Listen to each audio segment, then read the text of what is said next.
ఈ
FK exhibition Anantapur నందు నిర్వహించి ఇంతవరకు 25 ఏళ్ళు అయింది.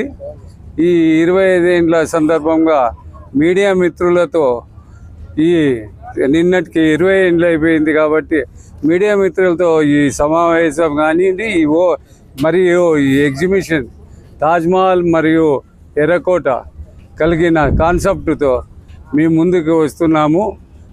అనంతపూర్ పట్టణ ప్రజలకు చుట్టుపక్కల ఉన్న ప్రజలకు అందరికీ మా శ్రేయోభిలాషులందరికీ మీడియా మిత్రులకి ఈ ప్రత్యేకంగా పెట్టడానికి ఈ సమావేశము మీడియా మిత్రులతోనే ఓపెనింగ్ చేయడం జరిగినది వాళ్ళ ఆధ్వర్యంలోనే. కాబట్టి దీనికి ఈ ఎగ్జిబిషన్కి ప్రజలంతా ఈ 25 ఏళ్ళ నుంచి నేను గత 25 ఏళ్ళ నుంచి నిర్వహించుచున్నాను.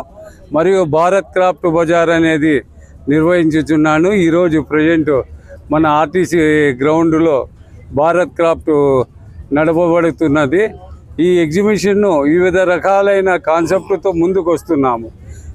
కేవలం దీనిని చిన్నపిల్లలు మరియు కాలేజీ వాళ్ళు ఒక సబ్జెక్ట్ తీసుకొని వాళ్ళకి ఎటువంటి ఇది కాన్సెప్ట్ సరిపోతుంది, వాళ్ళు ఆదరించడానికి ఎటువంటి కాన్సెప్ట్ సరిపోతుంది, ఢిల్లీకి అంతా పోయి ఆగ్రాకి అంతా పోయి చేయలేరు. కాబట్టి ఈరోజు తాజ్మహల్ మరియు ఎర్రకోట ఈ సందర్భంగా ఒక ప్రజలకంతా ఒక సందేశము, చిన్నపిల్లలు పిలుచుకొని వస్తే తాజ్మహల్ ఇట్లుంటుంది, ఎక్కడ ఆగ్రాలో ఇట్లుంటుందని తల్లిదండ్రులు కానివ్వండి, అన్నతమ్ముళ్ళు కానివ్వండి, ఒకరికొకరు నచ్చచొప్పి ఇట్లుంటుంది తాజ్మహల్ అని చిన్నపిల్లలకి అప్పుడే వాళ్ళకి కదులుతుంది. ఈ కాన్సెప్ట్లన్నీ నేను చేయడము ప్రజలు మనసుల్లో దొచ్చుకోపోవడం వల్లనే నేను ఇది ముందుకు పోతున్నాను. అనంతపూర్ ప్రజలైతే నన్ను ఎఫ్కే ఎగ్జిబిషన్ అంటే చాలా ఇది బాగుంటుందనే ఉదాహరణతో ప్రతి ఎగ్జిబిషన్ను సక్సెస్ చేసుకుంటూ వాళ్ళ ఆదరణతో ముందుకు పోతున్నాను నేను. మరియు ఈ సందర్భంగా ప్రజలందరికీ మీ మనుమలు పొంది ముందు పోతున్నాం కాబట్టి 25వ సంవత్సర సిల్వర్ జూబ్లీ సందర్భంగా మీకందరికీ ప్రత్యేక కృతజ్ఞతలు తెలుపుతూ ముందుకు తీసుకొని వెళ్తున్నాను. మీరును ఇప్పుడు ఈరోజు ఓపెనింగ్ అయింది ఈ ఎగ్జిబిషను మన రుద్రంపేట రిజిస్టర్ ఆఫీస్ పక్కన ఎఫ్కే ఎగ్జిబిషన్ అంటే మీకంతా తెలుసు. మరియు ఎందుకంటే మీ ముందుకు రావడానికి చెప్పడము అడ్రస్ ఎఫ్కే ఎగ్జిబిషన్ అనేది ఇక్కడ పడతా ఉంటుందని మీకు అందరికీ తెలిసిండేదే. ఈరోజు నిన్నటి సిల్వర్ జూబ్లీ అయిపోయిన సందర్భంగా ఈరోజు ఓపెనింగ్ జరిగింది. అందరూ వచ్చి ఈ సెలవుల్లో ఎగ్జిబిషన్కి చూసి ఆనందించి మమ్మల్ని ఆనందించేస్తారని మీ మనోభావాల్ని గెలుచుకుంటూ మిమ్మల్ని ముందుకి ఆలోచనతో తీసుకొని వెళ్తానని ఆలోచిస్తున్నాను. దీనికంతా కాన్సెప్టు పిల్లల కొరకు ఐస్ క్రీమ్ తినుబండారాలు, ఢిల్లీ మసాలా పాపడ్ కానివ్వండి, సిమ్లా బర్జీ కానివ్వండి, చాట్ బండారు, వివిధ రకములైన ఐస్ క్రీమ్స్, వివిధ రకాలైన స్టాల్స్ ప్రత్యేకంగా వచ్చినాయి. ప్రతి ఒక్కరికి చిన్నపిల్లల కాటి నుంచి పెద్దల వరకు అందరూ బాగున్నాయి, తీసుకోతగ్గవి, రీజనబుల్ రేట్స్ అని ఆదరిస్తారనేసి కోరుకుంటూ సెలవు తీసుకుంటున్నాను.